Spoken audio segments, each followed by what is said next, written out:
Saya kini akan menjelaskan konsep dan urgensi konstitusi dalam kehidupan berbangsa dan negara. Baik, langsung saja kita ke pengertian konstitusi. Konstitusi adalah seperangkat aturan atau hukum yang berisi ketentuan tentang bagaimana pemerintah diatur dan dijalankan. Oleh karena aturan atau hukum yang terdapat dalam konstitusi itu mengatur hal-hal yang amat mendasar dari suatu negara, maka konstitusi dikatakan pula sebagai hukum dasar yang dijadikan pegangan dalam penyelenggaraan suatu negara. Konstitusi merupakan jaminan yang paling efektif dalam menjaga agar kekuasaan yang ada dalam negara tidak salah digunakan dan hak asasi manusia atau warga negara tidak dilanggar. Konstitusi sangat penting artinya bagi suatu negara karena kedudukannya dalam mengatur dan membatasi kekuasaan dalam suatu negara. Pengertian konstitusi secara umum. Konstitusi berasal dari istilah bahasa Prancis, yaitu construire yang artinya bentuk. Beberapa istilah dari konstitusi seperti grondwet atau bahasa Belanda artinya yaitu wet berarti undang-undang dan grond berarti tanah.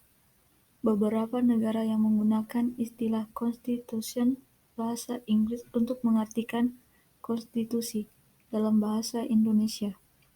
Konstitusi diartikan sebagai hukum dasar atau undang-undang dasar. Istilah itu menggambarkan keseluruhan sistem ketenagakeraan suatu negara.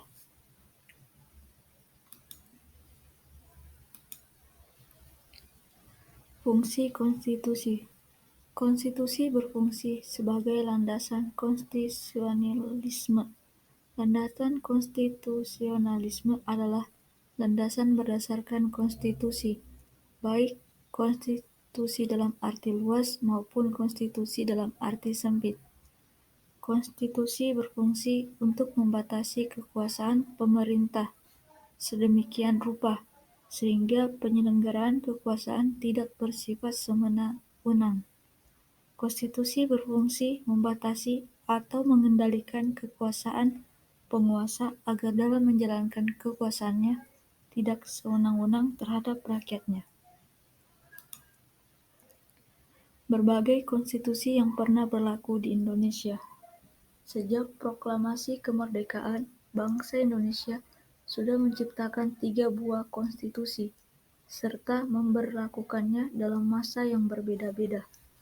Pemberlakuan ketiganya tidak lepas dari perubahan kehidupan ketatanegaraan Indonesia akibat terjadinya berbagai perkembangan politik. Tetapi, pergantian konstitusi itu juga sekaligus menunjukkan pergulatan bangsa Indonesia dalam mencapai dan menemukan konstitusi yang paling tepat dan sesuai dengan kondisi bangsa Indonesia.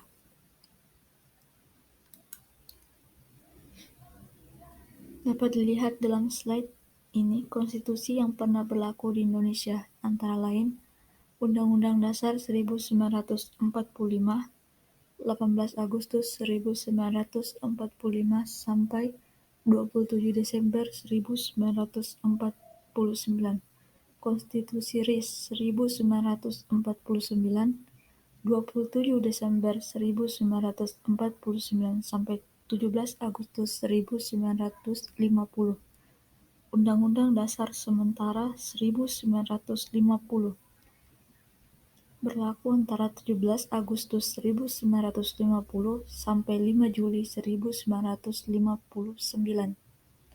Undang-Undang Dasar 1949 5 Juli 1959 sampai 11 Maret 1966.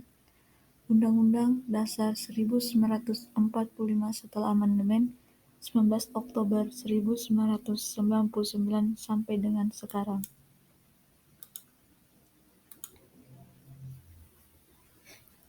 Tujuan-tujuan Konstitusi Negara Indonesia ada 3. Yang pertama, konstitusi bertujuan untuk memberikan pembatasan sekaligus pengawasan terhadap kekuasaan politik.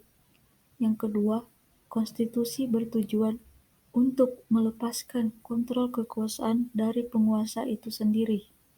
Yang ketiga, konstitusi bertujuan memberikan batasan-batasan ketetapan bagi para penguasa dalam menjalankan kekuasaannya.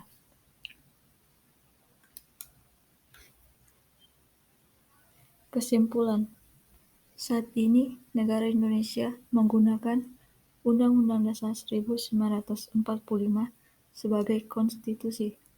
Undang-Undang Dasar 1945 berisi hal-hal prinsip negara Indonesia. Hal-hal itu mencangkup tentang dasar negara, tujuan negara, bentuk pemerintahan, serta pemerintahan dan pembagian kekuasaan. Sampai saat ini pun, Indonesia tetap menggunakan Undang-Undang Dasar 1945 sebagai konstitusi negara karena Indonesia adalah negara kesatuan yang berbentuk republik, seperti yang dijelaskan di Undang-Undang Dasar 1945. Menurut Undang-Undang Dasar 1945, sistem pemerintahan negara Indonesia adalah kabinet presidensial. Menurut sistem ini, presiden adalah penyelenggara pemerintahan negara yang tertinggi di bawah MPR. Negara Indonesia sudah benar menggunakan Undang-Undang Dasar 1945 sebagai konstitusi karena Indonesia berbentuk republik dan dipimpin oleh seorang presiden, seperti yang tercantum dalam Undang-Undang Dasar 1945.